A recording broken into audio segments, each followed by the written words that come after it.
Hello friends, welcome to my YouTube channel right to education. मैं हूं मर्जीत। और friends, यहां पर हम बात करेंगे एमपीटीईटी वर्ग 3 के बारे में। वर्ग 3 का मतलब होता है प्राथमिक। तो आपको पता है कि एमपीटीईटी वर्ग 3 अर्थात प्राथमिक में जो है 5000 पद के लिए जो है आपके एग्जाम डेट जो है वो एक तरीके से ऑफिशियली समझिएगा, आपके एग्जाम डेट जो है वो 5 मार्च 2022 को है। तो अब आपके पास ज़्यादा टाइम नहीं बचा हुआ है।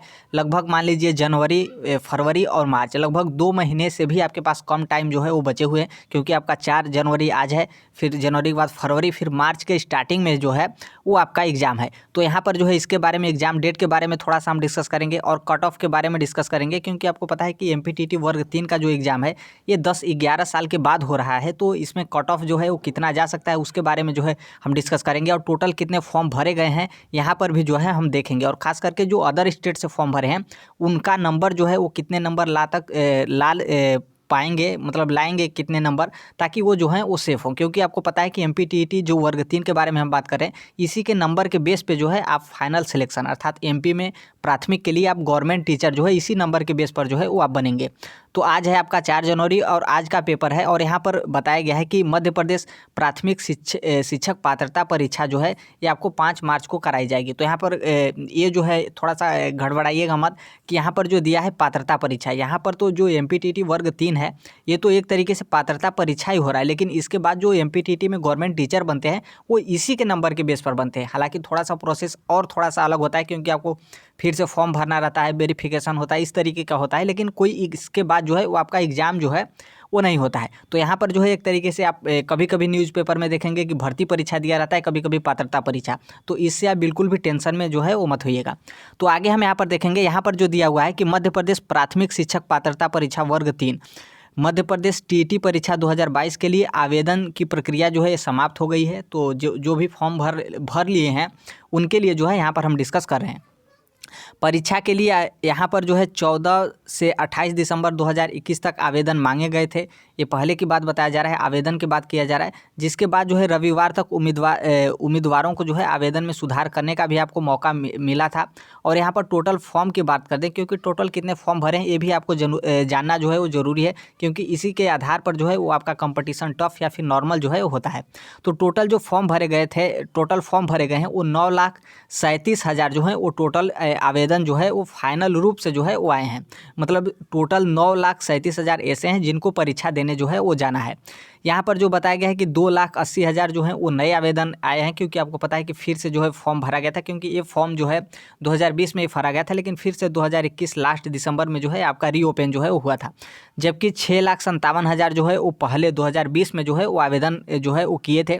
फिर यहाँ पर बता दें कि उल्लेखनीय है कि भर्ती परीक्षा के माध्यम से मध्य प्रदेश स्कूल शिक्षा विभाग और जनजातीय कार्य विभाग के सरकारी स्कूलों में 5,000 से अधिक प्राथमिक शिक्षक पदों पर जो है भर्ती की जानी है। तो जो आपका जो यहाँ पर ध्यान रखिएगा कि मध्य प्रदेश में 2 शिक्षा विभाग होते हैं। एक जो होता है मध्य प्रदेश का जनजातीय कार्य शिक्षा विभाग और एक होता है मध्य प्रदेश का शिक्षा विभाग। तो दोनों को मिलाकर जो है वो 5,000 पद में जो है भर्ती कराई जा रही है। तो यहाँ पे आप साफ साफ देखेंगे, यहाँ पर जो है आपका लिखा हुआ है कि 5,000 से अधिक प्राथमिक शिक्षकों के पदों पर जो है भर्ती की जानी है। परीक्षा 5 मार्च को 2 पालियों में जो है वो कराई जाएगी। तो यहाँ पर जो है वो ध्यान रखिएगा कि आपकी परीक्षा जो है 2 पालियों में कराई जाएगी। 2 पालियों का मतलब ये नहीं है कि एक पाली में 1 से 5 तक और दूसरे में 6 से 8 तक। यहाँ पर सिर्फ आपका फॉर्म जो लिया गया है वो सिर्फ लिया गया है आपका पीआरटी के लिए। पीआरटी का मतलब प्राथमिक के लिए। तो ये जो है सिर्फ प्राथमिक के ही लोग होंगे जिनका एग्ज़ाम जो है वो 2 पालियों में कराया जाएगा। मतलब फर्स्ट पाली में भी आपका प्राथमिक का ही पेपर होगा, सेकंड पाली में भी जो है आपका प्राथमिक का पेपर होगा, जिसका जो है जिस पाली में जो है वो आपका एग्ज़ाम जो है वो पड़े। और अधिक संख्या होता है तो 1 से अधिक दिन भी जो है वो पेपर होता है। नॉर्मलाइजेशन का भी प्रक्रिया जो है एमपीटीईटी वर्ग 3 में जो है। बाकी एग्ज़ाम जो आपका होता है वो एग्ज़ाम आपका ऑनलाइन जो है वो होता है। आप फॉर्म भरने से पहले जो है आप खुद ही देख लिए होंगे। फिर आगे हम यहाँ पर बता दें कि यहाँ पर जो है यहाँ पर दिया गया है कि 5,000 शिक्षकों की भर्ती की जो है वो करना है, जिसकी परीक्षा जो है 5 मार्च को कराई जाएगी।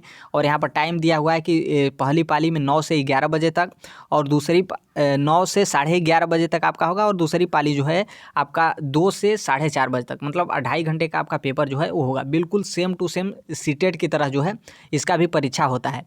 फिर यहाँ पर हम इसके सिलेबस के बारे में कुछ जो है वो बातें डिस्कस कर देंगे। तो यहाँ पर हम बता दें कि आपका सिलेबस जिस तरीके से सीटेट का सिलेबस होता है, वहाँ पर सेम टू सेम इसका भी सिलेबस यही होता है, लगभग 80% सिलेबस यही होता है।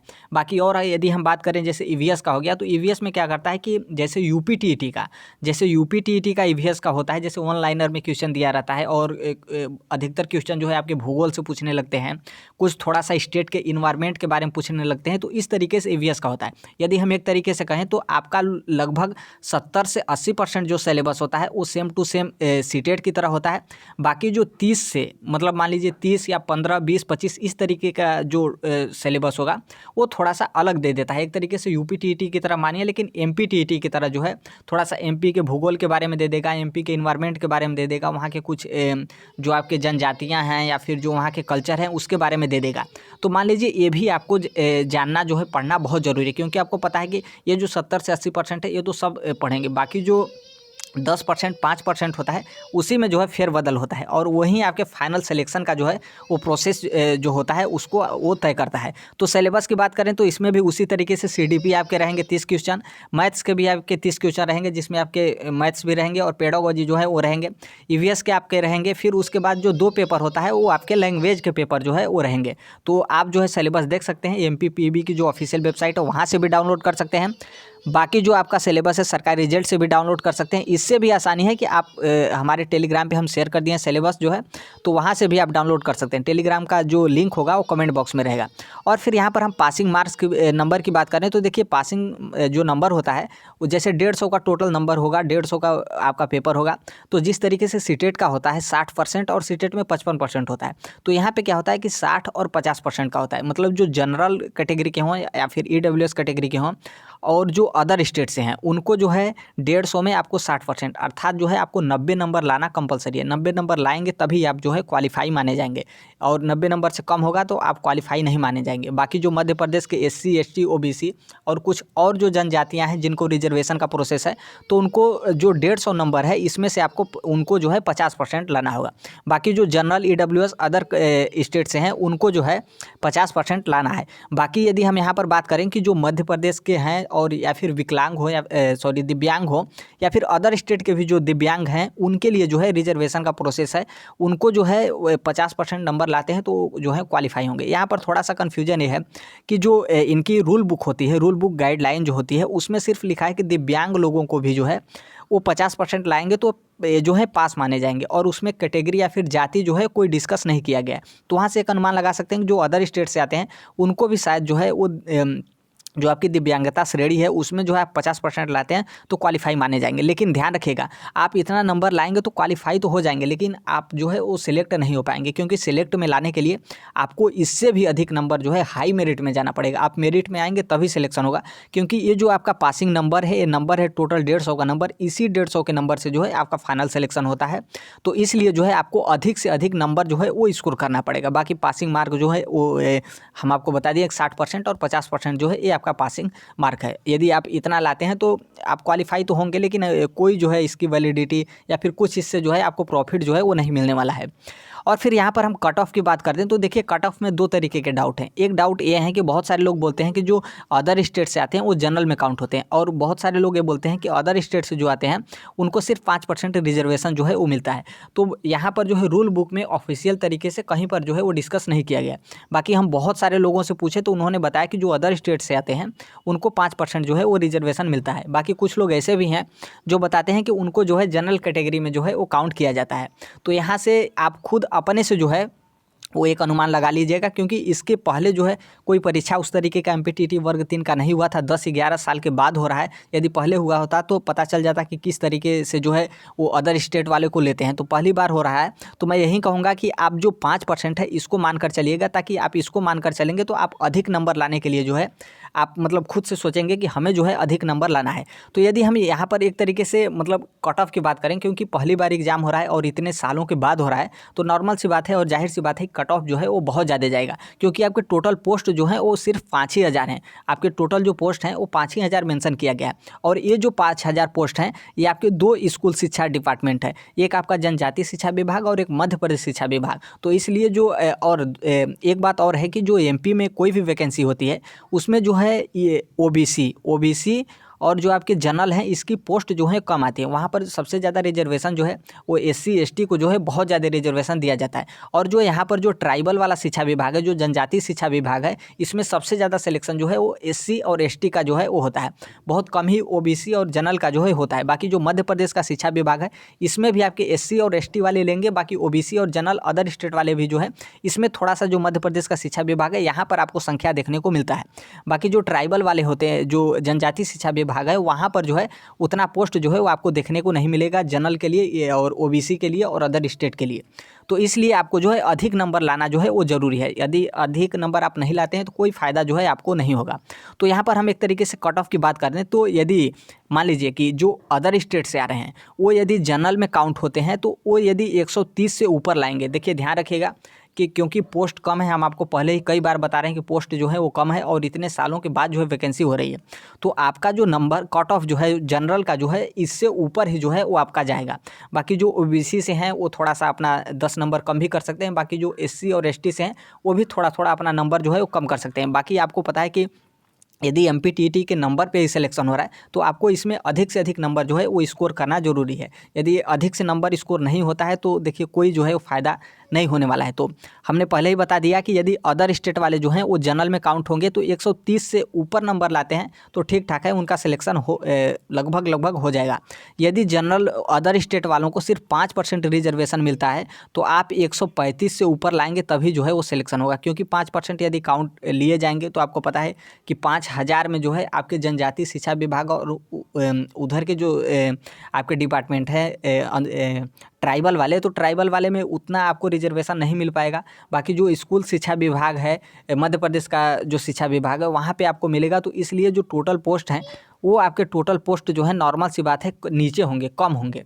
तो इसलिए आपको 135 से ऊपर नंबर लाते हैं तो आपका सिलेक्शन होगा। कि और यहाँ पर हम बात कर दें कि अदर स्टेट के टोटल फॉर्म जो है वो लगभग जब 6,25,000 पहले भरे गए थे तो उसमें आपके जो टोटल भरे थे अदर स्टेट वाले 15% जो है अदर स्टेट वाले फॉर्म भरे थे। बाकी जब दोबारा जो आपका दिसंबर में रीओपन फॉर्म हुआ तो कम से कम मान लीजिए यहाँ पर जो है आपके 90,000 से अधिक फॉर्म होते हैं, तो मान लीजिए कम से कम 2 लाख जो हैं, मान लीजिए 1.5 लाख से जो 2 लाख फॉर्म हैं वो अदर स्टेट के लोग जो हैं वो फॉर्म भरे हैं।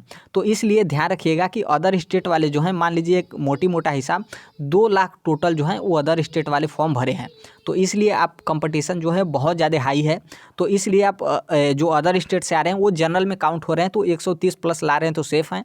बाकी यदि 5% सिर्फ उनको रिजर्वेशन मिलता है तो 135 प्लस लाएंगे तभी सेफ होंगे, इससे नीचे जो है उतना वो नहीं है। और यहाँ पर जो है आपका जो पेपर हो रहा है ये पेपर 2 भी नहीं है कि उतना कट ऑफ जो है वो नीचे जाएगा। प्राइमरी का पेपर हो रहा है तो आपको पता है कि प्राइमरी में जो है बहुत ज़्यादा लोग नंबर जो है बहुत ज़्यादा हाई स्कोर जो है वो नंबर कर लेते हैं। तो ये था कट ऑफ के बारे में। और बाकी बुक वगैरह के बारे में बात करें तो अब उतना टाइम नहीं है। बाकी आप बुक जो है फ्लिपकार्ट या फिर अमेजोन है आप ऑनलाइन माध्यम से ले सकते हैं, बाकी मार्केट से भी ले सकते हैं। अरिहंत की बुक आती है जिसमें सभी सब्जेक्ट जो हैं वो दिए रहते हैं। एक तरीके से आपको गाइड की तरह जो है वो आपको काम करेगा, जिसमें सभी सब्जेक्ट दिए रहते हैं। आप सिलेबस पहले अच्छे से देखें, फिर सिलेबस का जो चैप्टर दिया हो वो उसके अलग बहुत सारे वेबसाइट हैं। जैसे आपके वेबसाइट के बारे में बात कर दें तो आप NIOS का जो वेबसाइट है वहाँ से भी इसके जो DLED जो आपके इसके क्या बोले जाते हैं MPTT सिलेबस हैं वो आपके NIOS की जो वेबसाइट है वहाँ से भी आपके DLED के जो हैं वो बुक जो है वहाँ पर मिलती है, तो वहाँ से भी आप प्रिपरेशन कर सकते हैं। बाकी जो आपकी NCERT की बहुत सारे वेबसाइट होते हैं, जैसे ई-पाठशाला हो गया, आपका दीक्षा ऐप हो गया, वहाँ से भी आप जो है डाउनलोड कर सकते हैं। बाकी आप यदि टीचिंग का तैयारी करें तो आपके पास CTET का जो है बुक होगा ही, तो यहाँ से इससे भी आप तैयारी कर सकते हैं। बाकी हम बता दें कि एक आप अरिहंत की गाइड बिल्कुल ज़रूर ले लें MPTT के लिए, जिसमें सभी सब्जेक्ट के बारे में बताया गया रहता है। और 2012 में जो है किस तरीके, क्योंकि MPTT वर्ग 3 जो है वो सबसे पहले एग्ज़ाम 2012-11 या फिर 2012 में जो है कराया गया था, तो उसका पेपर जो है वहाँ पर दिया गया है। बाकी हम बता दें कि आप यदि पेपर चाहते हैं तो पेपर आप ग्रेडअप ऐप से जो है वो डाउनलोड कर सकते हैं। सर्च करेंगे MPTT वर्ग 3 का तो 2012 का पेपर जो है आपको सॉल्व पेपर जो है वो मिल जाएगा। तो यहाँ पर जो है बुक के बारे में भी है। बाकी यूट्यूब पे वीडियो भी आप देख सकते हैं, बहुत सारे लोग वीडियो बनाकर डाले हैं कि कौन सा बुक जो है वो बेस्ट है। मैं यही कहूँगा कि आप ज़्यादा बुक मत खरीदिएगा, मतलब जैसे CDP हो गया और EVS हो गया, मैथ्स हो गया, फिर आपके 2 पेपर लैंग्वेज हो गए, तो पता चला एक बुक सबका खरीदने लगे तो बहुत ज़्यादा आपका पैसा भी लग जाएगा और कोई फ़ायदा जो है वो नहीं मिलेगा। इसलिए हम बता रहे हैं कि सिर्फ आप एक एक बुक खरीदिएगा जिसमें सभी विषय के बारे में दिया हो, एक तरीके से गाइड के बारे में, और उसमें सभी सिलेबस भी जो है वो कवर किया रहता है। बाकी यदि आपको जो है वो सेल्फ स्टडी भी जो है वो प्रिपरेशन करना होगा। यदि हम यूट्यूब की बात करें तो यूट्यूब पे उतना कोई MPTT वर्ग 3 के बारे में फ्री क्लास जो है वो नहीं लेकर आता है। बाकी पेड क्लास के लिए बहुत सारे हैं, तो आप पढ़ लेना चाहते हैं तो किसी का भी ले सकते हैं, आप खुद यूट्यूब पर जो है वो जाकर देख सकते हैं। तो फ्रेंड्स, ये जो था MPTT वर्ग 3 के बारे में था, एग्जाम डेट के बारे में, जो कि एग्ज़ाम आपका 5 मार्च 2022 को जो है वो आपका एग्ज़ाम होगा। तो जिसका भी एग्ज़ाम है MPTT वर्ग 3 का, सबको ऑल द बेस्ट। मिलते हैं अगले नेक्स्ट वीडियो में। जो कोई भी अपडेट आता है वो हम अपडेट जो है वो शेयर कर देंगे। तो टेलीग्राम से आप बिल्कुल ज़रूर जुड़ जाइएगा, कमेंट बॉक्स में इसका लिंक होगा। बाकी और जो क्यूरी होगा आप कमेंट बॉक्स में जो है वो कर सकते हैं। अभी तक आप मेरे चैनल को सब्सक्राइब नहीं किए तो बिल्कुल कर लीजिएगा। मिलते हैं अगले नेक्स्ट वीडियो में, तब तक के लिए thank you, bye bye, take care, all the best. Thank you for listening, God bless you all, thank you.